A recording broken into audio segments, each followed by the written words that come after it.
Welcome to the Mindful Movement Podcast. I'm your host, Raymond. Thanks for tuning in today for another episode.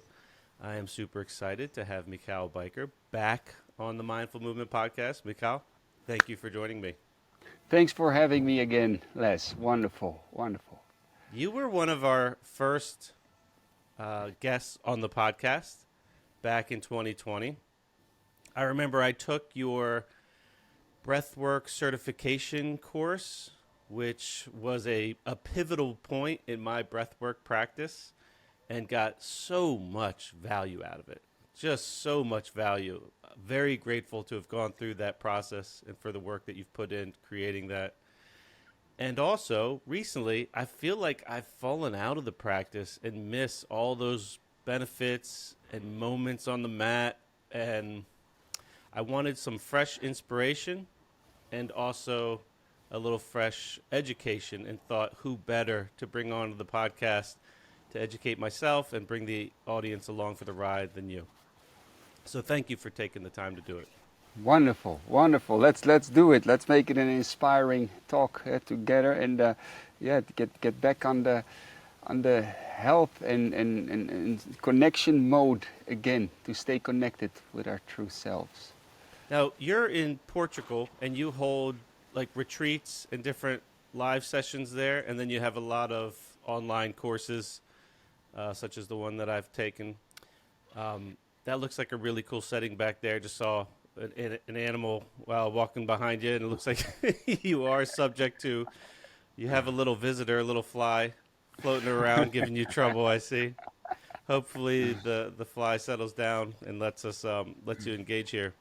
So before we get into maybe the benefits in general of breath work and how you go about it, and ultimately learning more about the Bandhas, which I'm really interested in and just haven't been educated on. How did you get, in summary, I know you've probably detailed this several years ago, but the podcast probably has many different listeners now than it did 4 years ago. How did you get involved in practicing yoga in general and breath work? Mm. So when I was younger, I was always thinking about things in life, about spirituality, about God, what is reality, what is life, and everything. And I was diving deep into all sorts of philosophies and books, and coming myself from a Christian background, diving deep into that as well. And in a way, I got a lot out of that, very beautiful, but it didn't completely quench my thirst, so to say.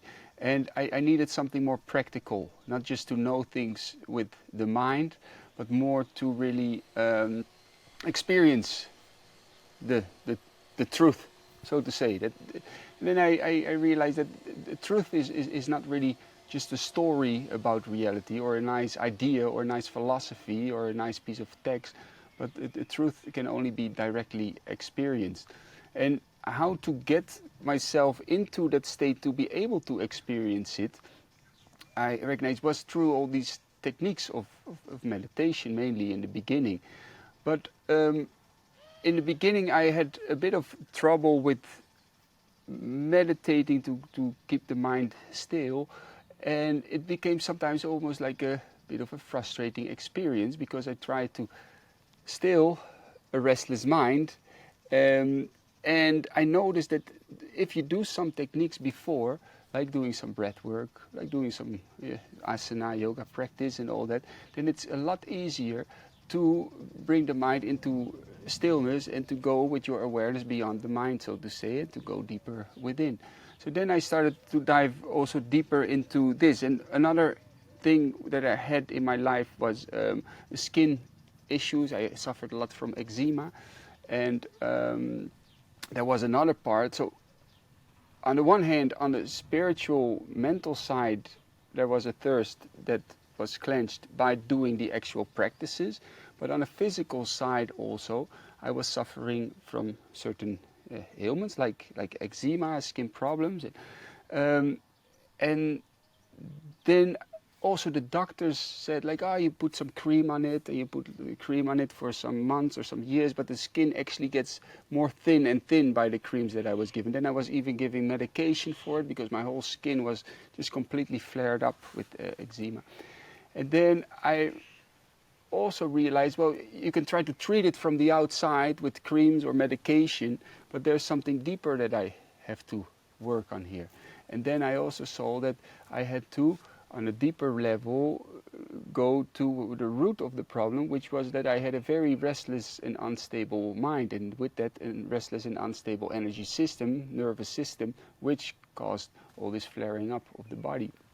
So then I really got into the practice, and then even more another, let's say, a challenge happened in my life, that I had a big car accident when I was 18, and I had my spine, my disc broken in two places, my hip, my arm was paralyzed for some time, and I was really pushed then to heal myself with, by the grace of God, of course, but with all these techniques to use them. So I could really use all these techniques with the qigong, with the yoga, to heal myself. And from there, yeah, it became just a part of my life basically, and something that I wanted to share. Well, thank you for sharing that. From the wound comes the gift. So That's it. you have offered so much to so many people, and it born out of the pain and suffering you had to endure. I applaud you for sticking with it and going inward and not relying on, I guess, the medical system and handing over your power, but going within and figuring it out. I love those types of stories. I remember my first introduction to you was through a YouTube video that came up on my feed, and it was like a beginner's full practice that's still up there. I've watched that video hundreds of times. Nice. And it's the scene of it is epic. You're sitting there. I think you had like some strong beard game at the time of that video, and you essentially coach through 4 different breath patterns. It's about 35 minutes. And I've done that sequence or some variation where if I don't have as much time, just like a abbreviated version, just so many times. And it has never failed to deliver. And there's just something about dedicating time for a legitimate breath practice where it's not 5 minutes. Like the difference of spending 5 or 10 minutes or 20 or 30 minutes is substantial. And, with all the things to fit in life, it's easy to organize your priorities where you never get to something like that, because for most people, I think they would look at the benefits of like something more physically demanding, like more traditional physical exercise, they would think would be more beneficial, when in reality, for the average person's generally overstressed. Sometimes that's just more stress. And that being said, the breath practice can have a stressful component too, but much more subtle. But overall, generally much less stressful. And it's probably what most people need more of. And it's funny, I work in a gym environment, and the first thing we always teach is connecting to breath, and we spend a few minutes on it every session. And that's great, but we have all these other things I feel like we have to get done, because that's what people come for the other things. But when you dive deeper and you take it to that next level, where it's not just a few minutes, and it's, several rounds of a few different patterns, I mean, you come out of the session a different human being than when you go in. I have some questions about the practice itself, but I was hoping to get your opinion first, more generally, what you think how would you describe the benefits in general to having a breath practice where you are devoting time with the intention just to do that, not to get anywhere else, but just to do that thing, just to have that practice. Yeah, the thing is, in our society, of course, everything is always going on 24/7. If you're not careful, you can be linked with the whole world and your social media the whole time, and then it's easy to lose connection with yourself, with your foundation, and then also that we can spend so much time in our mind, in our thoughts, maybe about some things that happened in the past, or worry about the future, and then we get still again spiraled into certain patterns of thinking, which don't really serve us. That in this moment, that everything is actually okay. You can sit, you can breathe, you have food, you can eat, but with our mind, we keep going back to certain things that create suffering again and again and again in our life. So how can we again connect really our awareness with what is truly here and now beyond the mind, and to establish a healthy and good relationship with our, of course, own emotions and our own body and everything, to be able to go within and to just feel what is truly present. So on the one hand, it helps us to step out of a mind that is constantly not here, really. And on the other hand, it's also bringing us back to our true self, through what we are in essence, so to say, our pure consciousness. And why is this so important?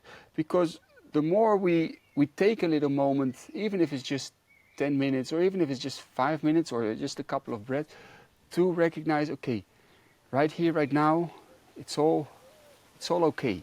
Just to be, I'm alive right now.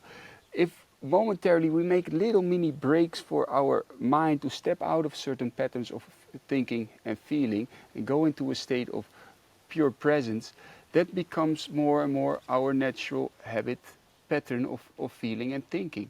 And of course, we go through life with challenges, and there are certain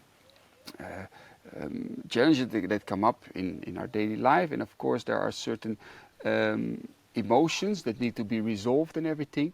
But we do this with a much more groundedness, much more stable foundation, a much more, let's say, a mature,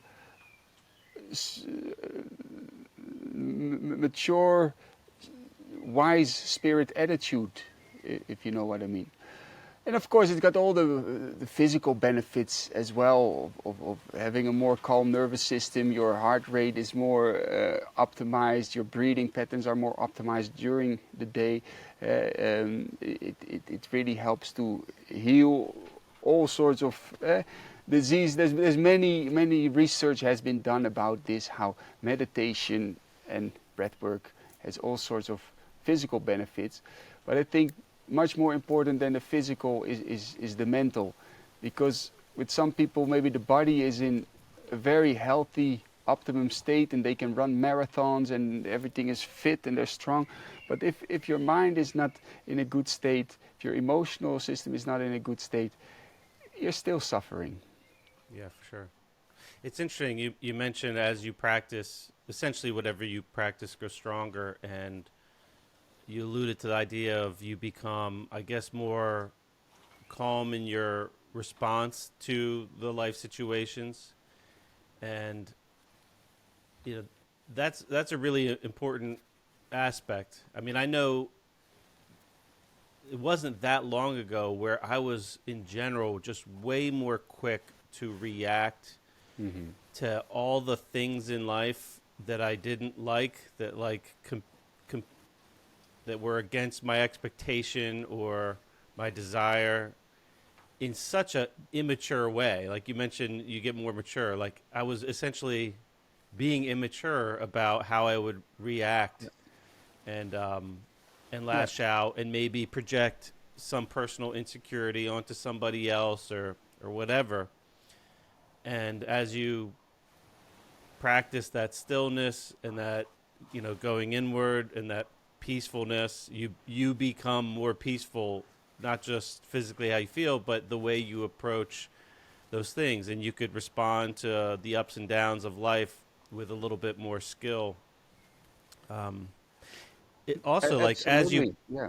as you practice these breath patterns, you become a better breather, like Mm. mechanically. One thing I've also noticed working with people in the gym environment is they come in and they're all stressed, and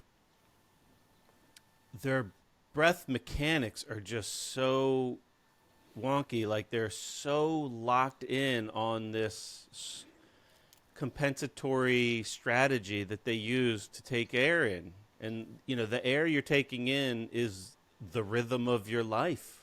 It's like That's it.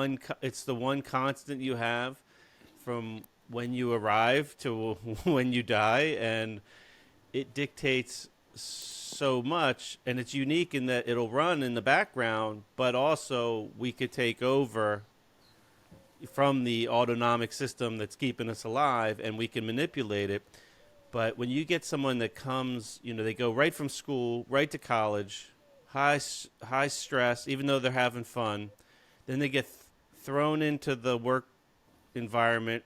And I don't know how it is in Portugal, but around here it's so productivity driven, Mm. and it's like people wear busyness as a badge of honor of some Mm. sort, and and then they wind up starting a family or whatever, which is stressful and a lot of work, and they're layering it on top of work, and then they're 50 and they find me in the gym because they're tired of feeling like crap or whatever, and they've been locked in a stressful breath pattern, taking 15 to 20,000 stressful breaths a day Yeah, yeah.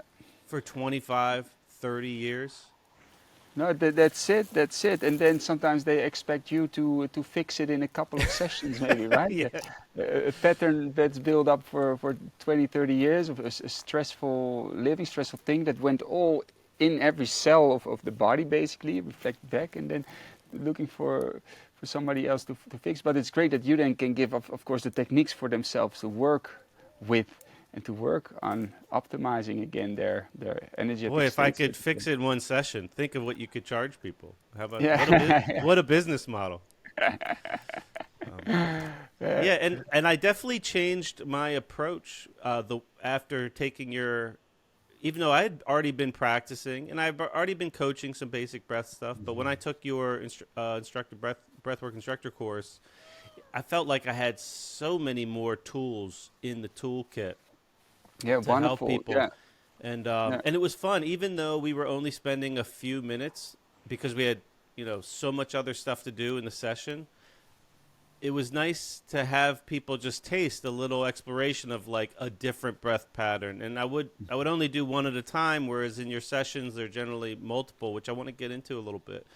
But it was nice to just be able to watch people go through that and experience a momentary, because some of them are pretty powerful as far as you'll feel like you're experiencing a different state of consciousness no, for for sure, for for a sure. short And period of time, and many people have never really done that. It's like you're kind of on drugs a little bit, but they're drugs that your body made for you, yeah, and yeah, yeah. which is very unique for some people.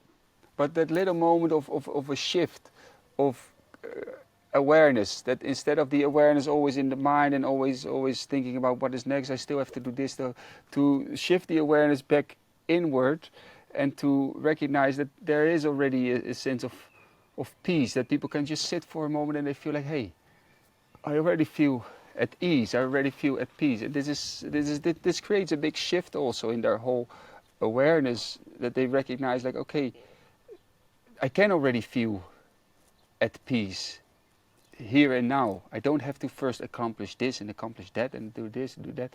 I can already feel peace. That makes a big difference. And of course, also what you said about that people have take 20,000 breaths a day, sometimes in the wrong way.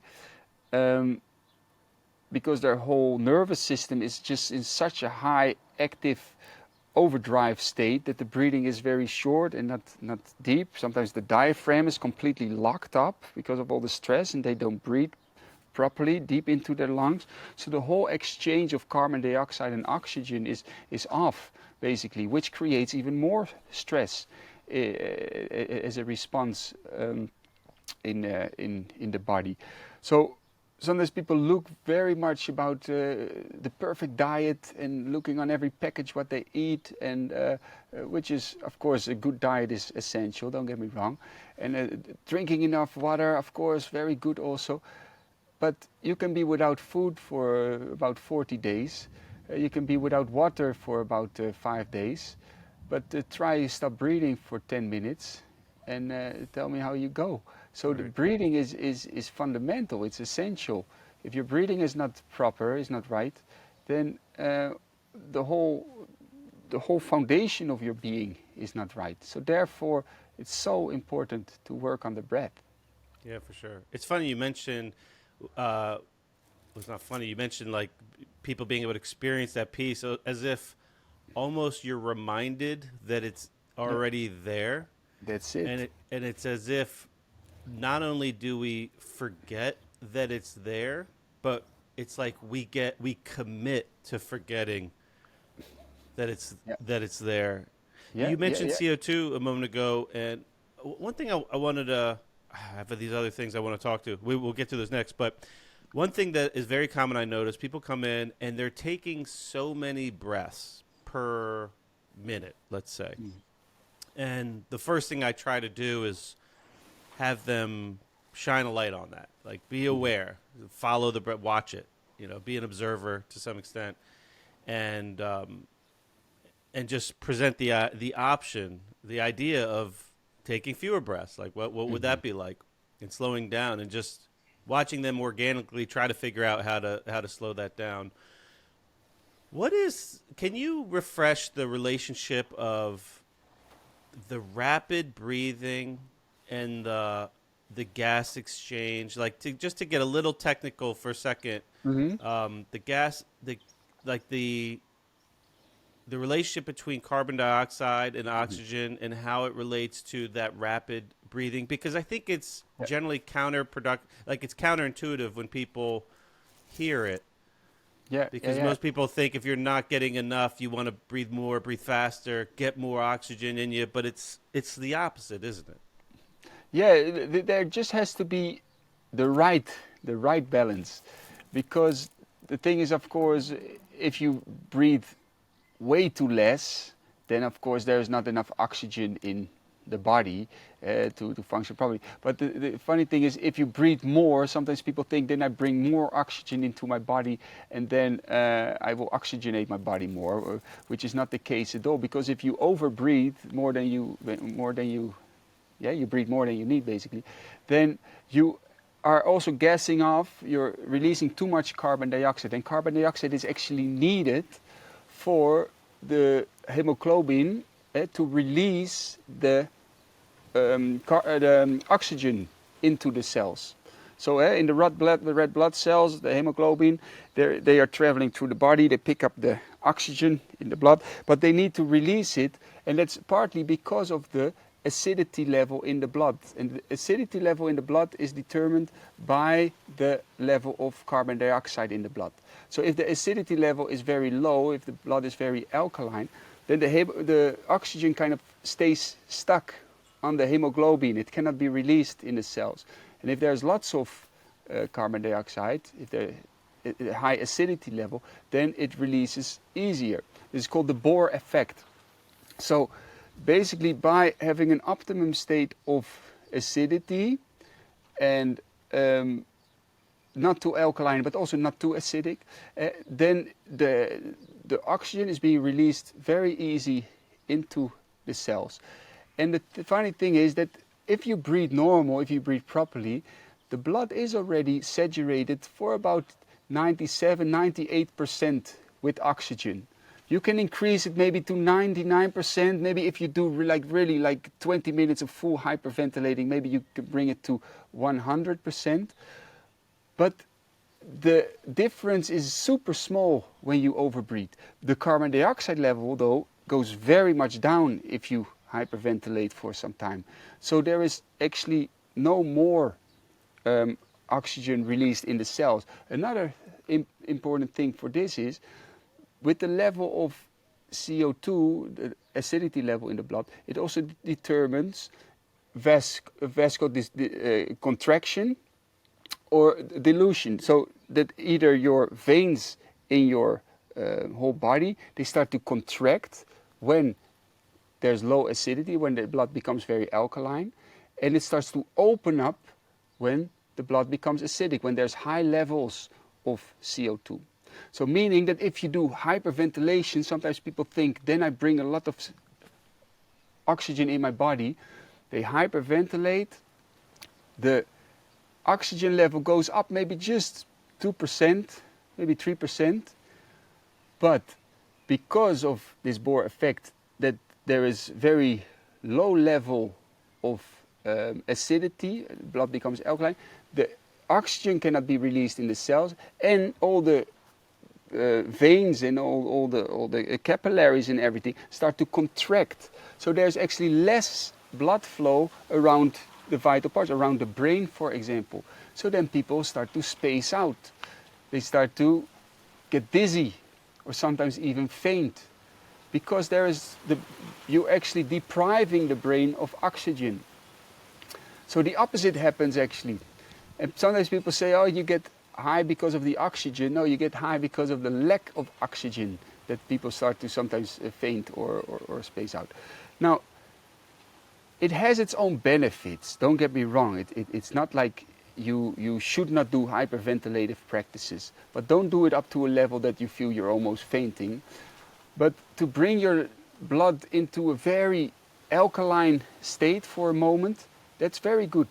To do long breath holds, to bring your blood into a very acidic state, high carbon dioxide level, is good. So that then after you're like resetting everything, in daily life you have the exact right balance of breathing properly. That the control center of your breath sends out exactly the right signals to the breathing system to breathe in a proper way, that you have the optimum levels of carbon dioxide and oxygen in the blood. Right? That's interesting. So carbon dioxide not only is needed for hemoglobin to release oxygen so it could be used within a tissue or cell, but it's essentially the body's natural vasodilator. Yes, exactly. So you don't need a little blue pill. You just need to breathe better, and you. That's it. And exactly. you get that vasodilation. But you can't sell that. Yeah, not a lot of money in trying to patent a breath pattern. Yeah. So speaking of breath patterns, so one thing that was really unique about going through your course and really that initial video that I just fell in love with that you put out on YouTube is like this sequence. There seems to be a rhythm or some logic to the order in which you'll do patterns. So for instance, in a session there might be 4 patterns, and they could be interchanged, it seems, but each pattern kind of serves its purpose for its place in the sequence. Can you expand a little bit on what drives that decision of how to order those, and why you have this type of pattern first and this one next and this one next and then finish with this one?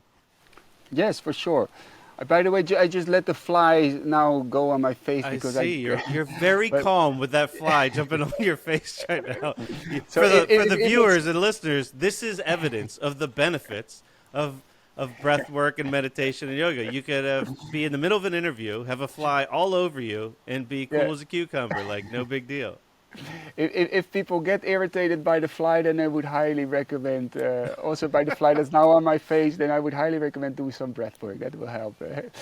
But no, it's an interesting question that you ask. And the idea is that first you do activating breaths. Activating breaths are breaths where you bring in more air than you actually need, which is basically hyperventilation, right? This activates your sympathetic nervous system, so your heart rate goes up, the blood flow becomes stronger, your metabolism gets faster, everything starts to go into active mode. And this is in a way also on a more energetic level to start to move things, to start to unblock and open up things. But it's very important because sometimes people just get stuck with this practice and the only thing that they practice is hyperventilating practice, and you feel a bit high afterwards and wow, you've activated everything, and then you go back into normal life, and sometimes people keep doing that every day. The thing is, if you're only activating your nervous system, your energetic system, things will start to go out of balance after some weeks, after some months. And this is not beneficial. People will notice their sleep will become less stable. People will notice that their emotional states become less stable. They will become more in a sense of ego. I need to control this, I need to control that. Everything gets a little bit more out of balance. Because this energy that you've been releasing needs to also be balanced. So in that video that you described, there are several different techniques. First we release, then we do what's called Kapalabhati. This helps to clean out a little bit more, to clean out the energy system a little bit more, to start to activate even a little bit more. It's also a bit of an activating and cleaning practice. But then it's about doing also the techniques to bring the energy a bit down with long breath holds, by slowing down the breath, by doing analum vilum, the alternate nostril breathing, in which you slow down your breath and you lengthen your breath and you soften your breath. And by softening, by lengthening, by tuning everything down, everything starts to get a bit smoother. Everything starts to slow down. And then, at the end, it's possible to really go into a state of meditation. The thing that sometimes people don't understand that in this whole practice of pranayama, that there is a difference between spacing out and meditation. It's not the same. If you do 3 rounds of full hyperventilative practice, you feel, wow, sometimes even a bit of like outer body experiences, or you feel lots of sensations in the arms, or you see colors, or you see lights, or you really, just like a bit like taking drugs. This can help people to get out of their mind and really go into feeling really their body and the experience in the moment of the mind. The thing is, what we try to develop eventually is to go beyond the mind, is to go beyond very strong sensations of maybe tingling in the arms, or maybe tingling in the face, or maybe seeing lots of colors, but to be able to feel the subtleness of just being. The subtleness that you don't have to feel all this tingling and to space out to feel present. You can also, just by sitting and doing nothing, that you can already feel just the heart beating in your fingertips when you're just sitting and doing it. Or just to feel the skin of the face, or just to feel the soft, slow heartbeat, or the very soft, slow breath. And once you start to bring your awareness to that level of experience, of the subtle layers of your being, then you can bring your awareness onto a deeper layer of your being, until you get to the source of yourself, the source of your being, this greater consciousness, so to say. So that's why there is the steps of unblocking, opening up, then doing some more cleaning maybe, and then to slow down. And the more advanced the practitioner becomes, it's not that he or she can do even more strong breaths and do 10 rounds of 50 breaths or whatever it is, or do 20 minutes of hyperventilation, but it's that you can do with a lot less hyperventilation, maybe just 1 round of 7 deep breaths, then slowing down the breath, and that one can very easily go into the modes of slow, calm breathing, to go into a deep state of meditation already without having to do so much before. To give you one more example, lots of information coming through. I hope also the listeners are sometimes taking a nice deep breath. But you can see it a bit like when you have different types of sandpaper, right? If you want to make a nice smooth tabletop of wood, and first maybe the wood is very rough, and you need a grinder, like a really rough piece of sandpaper. First you grind up the rough patches, and then you start to make the sandpaper a bit more smooth, until eventually the sandpaper is such a fine sandpaper that it becomes just shiny smooth. You put some more oil on it, you let the oil soak in, take some time to let the oil soak in, and then that piece of wood is so shiny you can almost see your own reflection in it. And it's, if you would then again use rough sandpaper, you would make it again scratchy, right?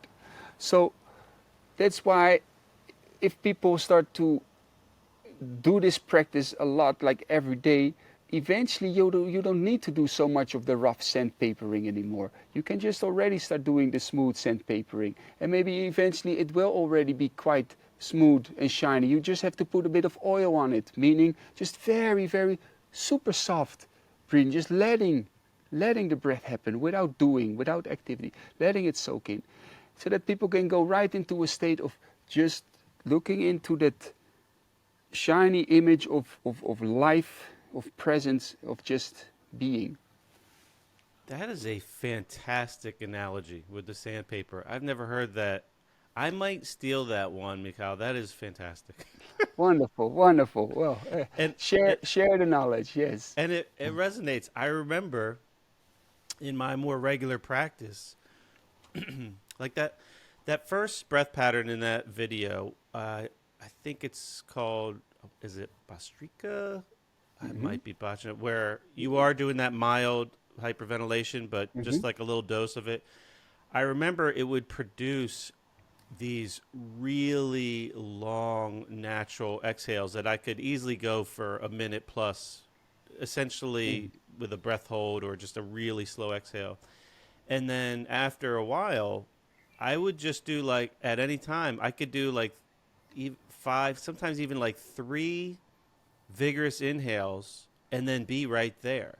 Yes. Where it took Yes. way less time, effort, work to have a really long, calm exhale. And then I was like,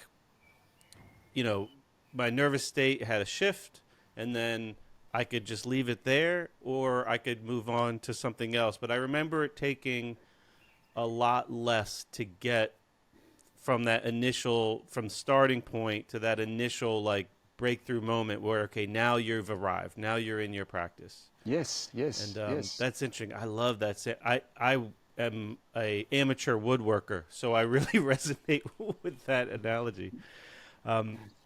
So there's a method to the madness of the order. So you kind of start with a little like invigorating, stimulating, and then you mentioned the idea of like cleansing. On that one video, I remember there's a third breath in between before you go to the alternate nostril, and I forget the name of it, but it was essentially where you exhale fully and hold. And it always, and you only did, like 7 or 8 rounds of it. And I remember that always feeling like the climax of the practice, almost like everything built up to that. That was my favorite part. Beautiful. I want to say it was. It's called Bahia Kumbhaka. Bahia Kumbhaka. And it had a nickname, I think, like bellow breath, maybe. Like, it was almost like you were, or maybe I'm wrong on that. But, okay, can you say it again? Bahia Kumbhaka? Bahia Kumbhaka. Bahia, I want to know this. Say it again. Kumbhaka, yes. So it's this one where you sit and then you exhale fully. And then you hold, yeah. And you hold the bandhas, which I want to get into next. But that pattern, like, grew to be my favorite for like a year or so. And then I would finish with that really calming centering. Is it the alternate nostril breathing? Yeah. And I would just love it. Yeah.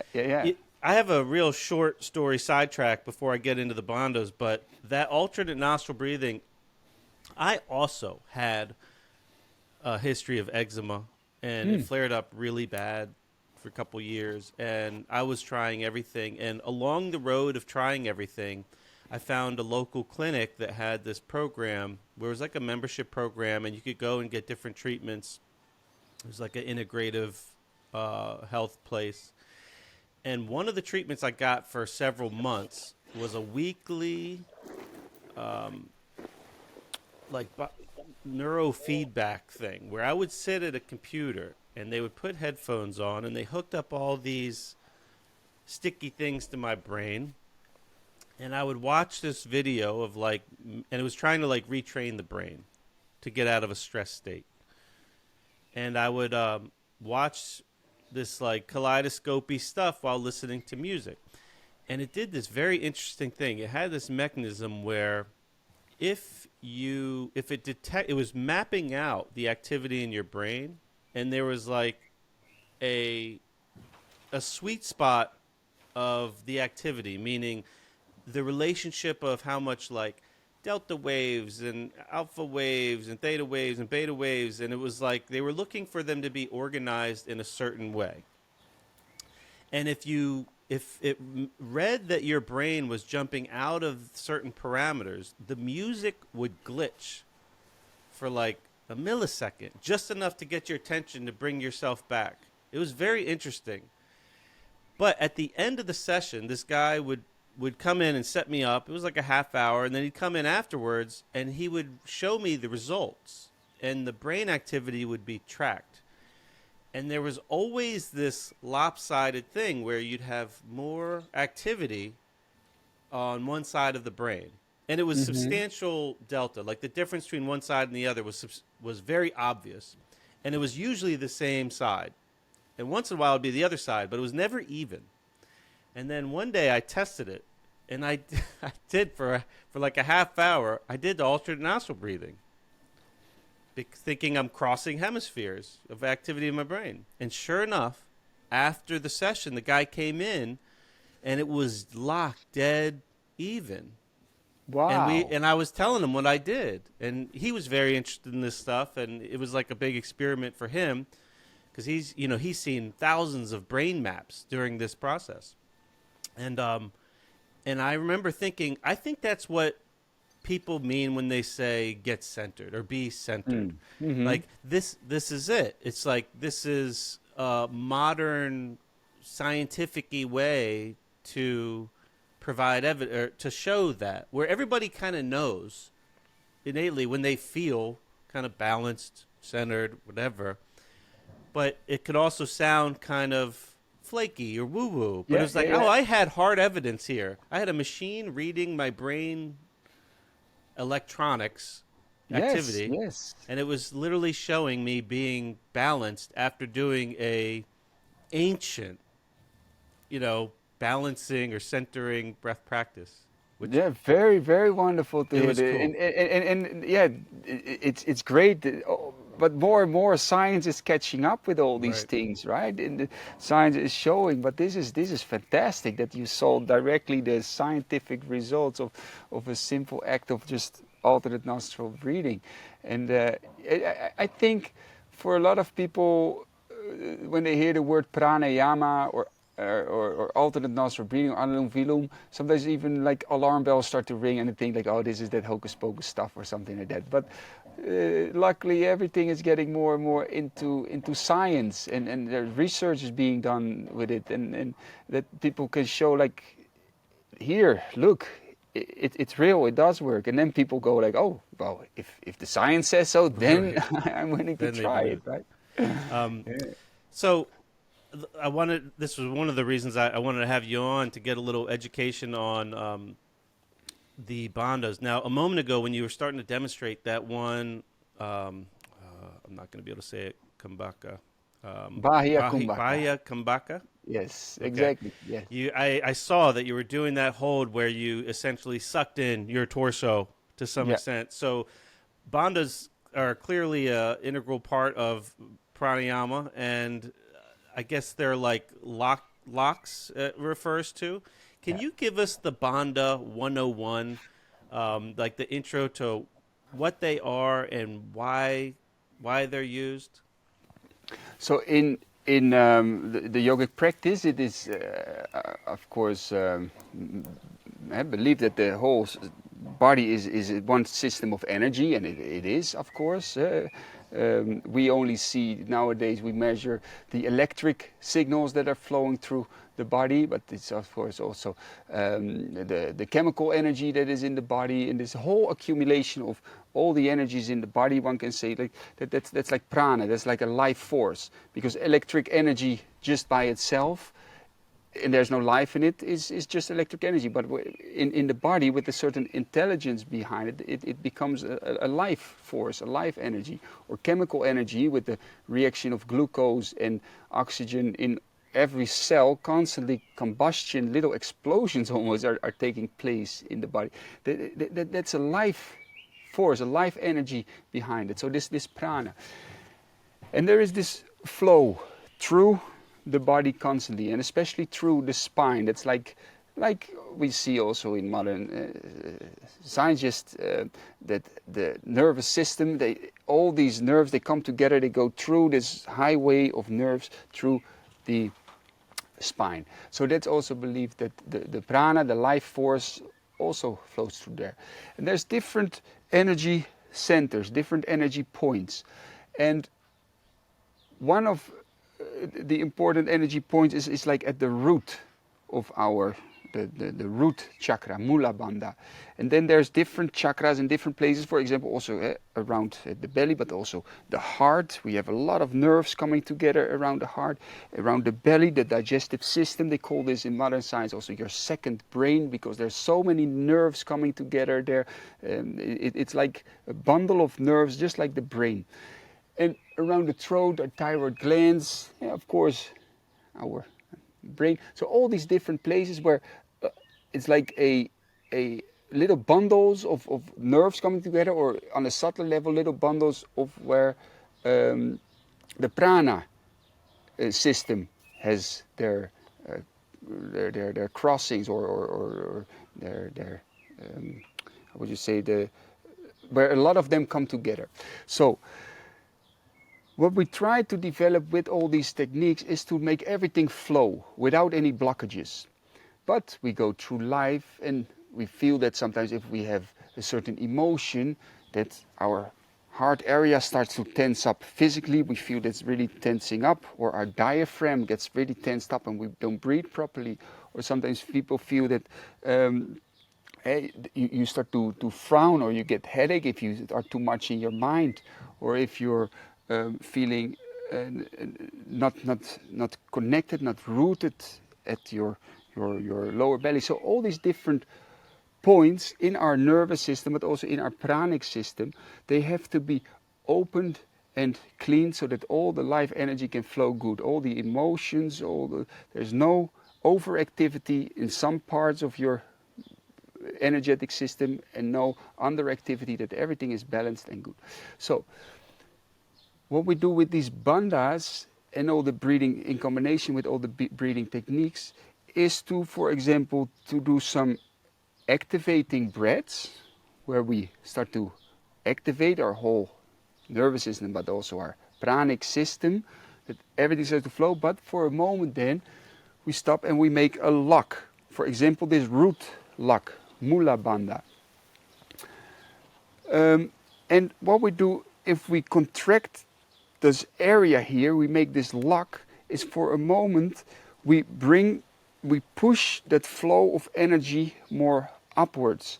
So from our root energy, which you could say that's where our drive to survive is, our drive to procreate, our drive to just survive in this physical world, we try to bring that more up.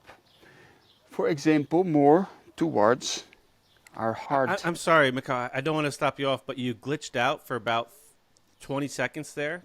Can we rewind? You were just talking about, and I don't know if it recorded or not.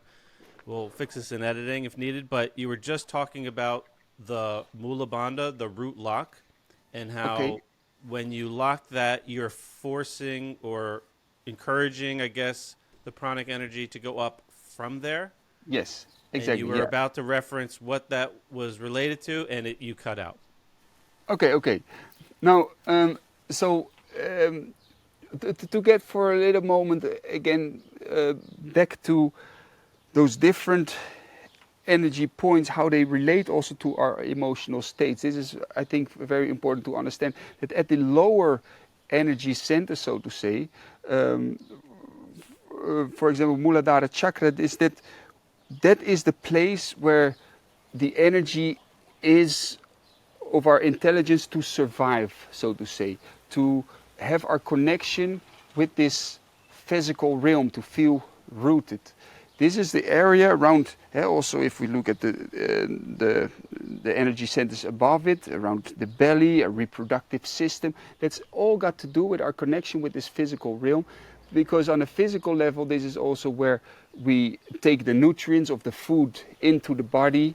That's where we release the toxins that we don't need in our digestive system. That's where we have our organs for procreation, for creating new life and to spread life into the world. And if that is very unbalanced, then people will feel a disconnection with life, but also lots of fear and the drive to survive, just going in survival mode. Because if people are just in survival mode, there is not much of room for being able to feel love, to feel at peace, to think about others, to think about spirituality, because there's just a drive to survive. So that's that lower, let's say, the fundamental level of consciousness, so to say, just survival. But once that is okay, people can start to also feel more that they can enjoy a bit life, and they can feel that they can connect a bit more with other people. Also around the heart, if that's the emotional state that comes in, that you feel that you can have a connection, that you can feel love, that you feel there's a connection between more other human beings. If that is very closed off, people will also have states of anger, of frustration, of very closed off life, right? Now, if you can start to feel more connection with other living beings, with other human beings, then you are also more able, feel free to express yourself into the world, to say what you want to say, to feel the freedom to express yourself in life, in your creativity. That's around the throat chakra. And if everything starts to become more connected between you and other beings, you can say what you feel, you can really open up and listen, then that energy can go also even more up towards the upper parts of your energetic system, so to say, where you start to also feel that, as a matter of fact, everything is connected. I am part of something much greater than myself. I can look beyond just the survival mode of this small life of my ego that needs to survive, but I can also feel a love, a presence, a connection with a greater life than myself, and that activates very much that spiritual dimension of our consciousness. So that we go from just survival in this physical form to feeling that we can also feel a connection with other beings, that we can feel that we can express, we can create, we can flow in this dimension of creation and connection, and then feeling that, hey, I'm connected to something greater than myself. I can take my consciousness to a higher level of looking beyond just the physical realm of space and time. So this is the evolution of consciousness, so to say. Now, then we come to all these breathing techniques, all these things, is to bring balance and to evolve our consciousness from down to just survival up. So we do this with all these techniques to also bring the awareness more up and the energy more up. So we bring it just from the root and from the lower energy centers. We do, for example, Kapalabhati. We activate very much that area. And then we do, for example, a breath hold, where we squeeze the muscles around the perineum. We squeeze the belly in, like we're squeezing that energy that is there up, so that we start to move the energy upwards, so to say. Very important. You follow so far, Les? I do. So essentially, you're using the breath to channel the energy, to open it up.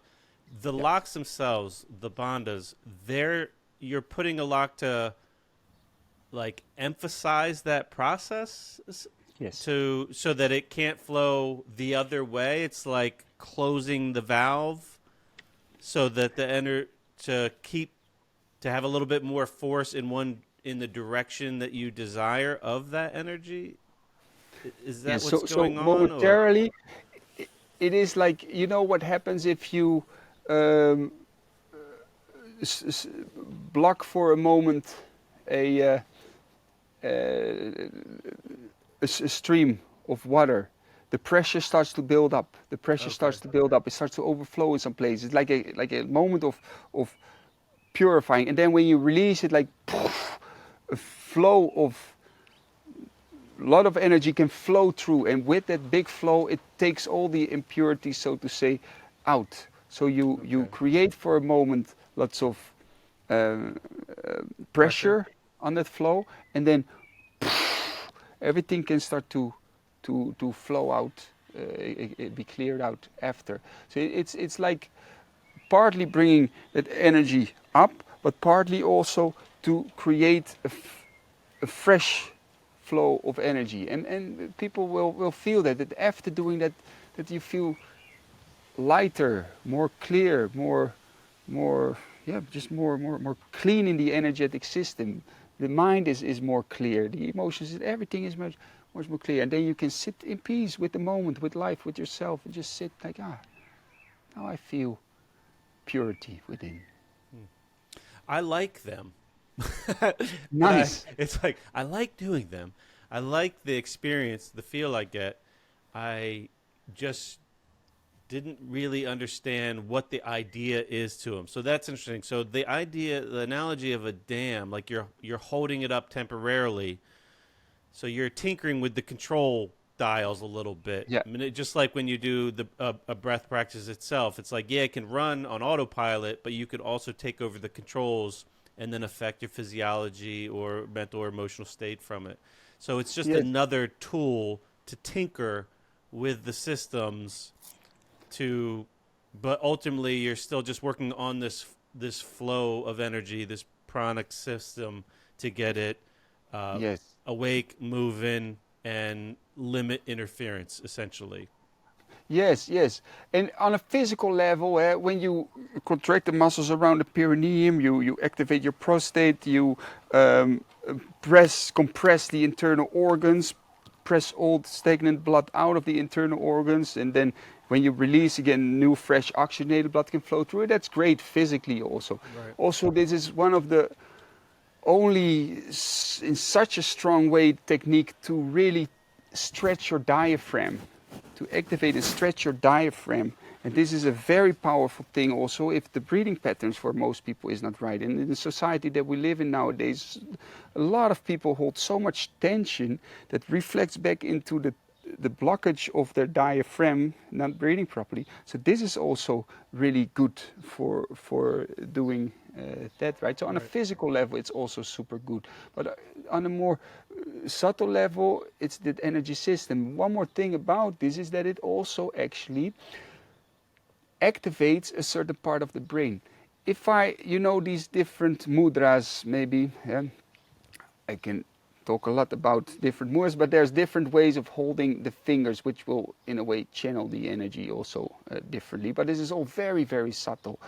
But if you push a little bit on your finger, you are also activating a part of your brain. Because you have to keep sending from the brain a certain signal to the fingers to push together, and you feel that. The same is if I keep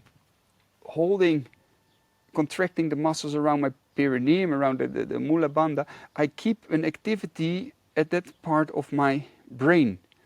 If I keep sucking the diaphragm up, I keep an activity in the brain. If I keep contracting the muscles around the throat, I so it's not just on a physical level, it's also in the brain something you keep active for some time. And this activity, this connection that you make with these different parts of the body and the chakra system is also a very important part of that you connect yourself with these centers and activate them more. Yeah, that's interesting. It reminds me, it's everything is like in our body. You use it or lose it. So if it doesn't get stimulus, it atrophies, and Mm-hmm. yeah, most people could relate to the idea of like lifting a weight and getting stronger and developing more musculature that with that new structure will provide function. But these real subtle areas of musculature are really out of sight, out of mind. You don't see them in the mirror. And if you haven't held a mula bandha and then you do it, you'll feel weak. Like it can be very hard to do. And these are important structures. This is like the bottom of the pelvic floor. And just like when you go to the gym or you lift a weight, you become stronger, and then you're stronger when you're not lifting weight. You just become stronger. These get stronger. Like it gets easier, and you probably do need some adequate level of strength in these, you know, hidden corners of the body that are out of sight, out of mind that we're not really aware of or we're not really educated on. And this is an interesting way to tap into that. I wouldn't say alternative strength training, but this like important but or maybe neglected, neglected strength training that we need just to have the physical body be able to manifest in an optimal way.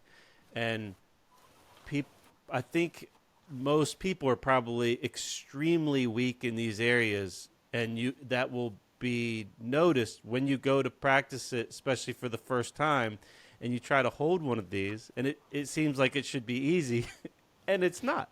It's very fatiguing. Yes, Very fatiguing.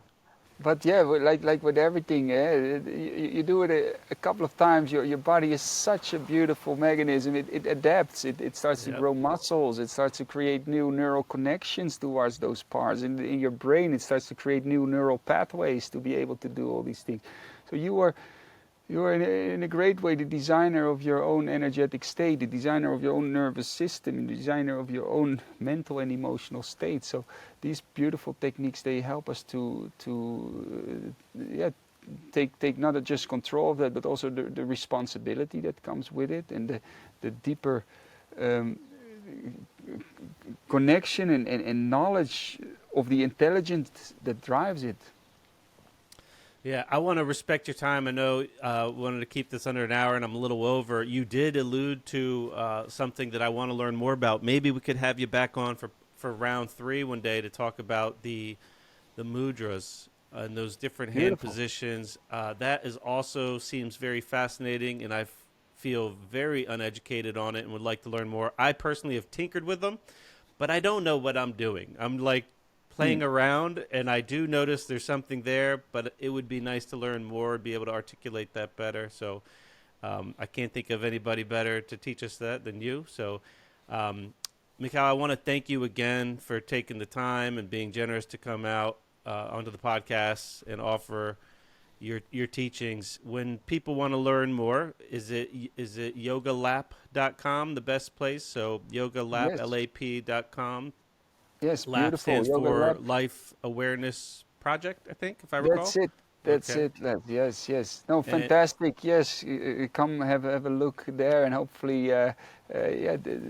do some of the videos there, and or look on YouTube, find some videos. The important thing is to hopefully the people that are listening to really start doing, not just listening to podcasts and not just watching videos, which is fantastic also, of course, but to really start doing all these practices of the breathwork, of meditation, or doing sessions with less, or get into it, dive into it, action, not just listening and Action, observing, but doing things. It's Yeah, very well, I important. have fallen off a little bit, and I was looking for some fresh inspiration, and I feel like I have it, and I'm looking forward to getting outside and practicing in nature. That's the way I like to do it. Fantastic, For the beautiful. listeners out there, I highly recommend check out Michael's yoga channel. What is the the YouTube channel?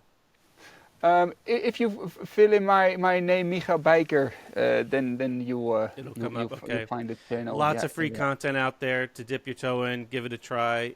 Mikhail is an excellent guide on the breath work, just the cues, the space he gives you. I think it's just outstanding. So I encourage you to check it out. And if you want to take a deeper dive, then go to the website and try a course, or go deep and go for a retreat. I would love to come out to Portugal and do one of the retreats maybe the next Beautiful. year or two. That sounds a little intimidating, but really exciting to me. So hopefully we meet in person one day in that context. Mikhail, thank you again. And for the listeners, always grateful for your listening. I hope you enjoyed the episode, and please share it with someone that you think might be interested. I hope everybody has a great day out there.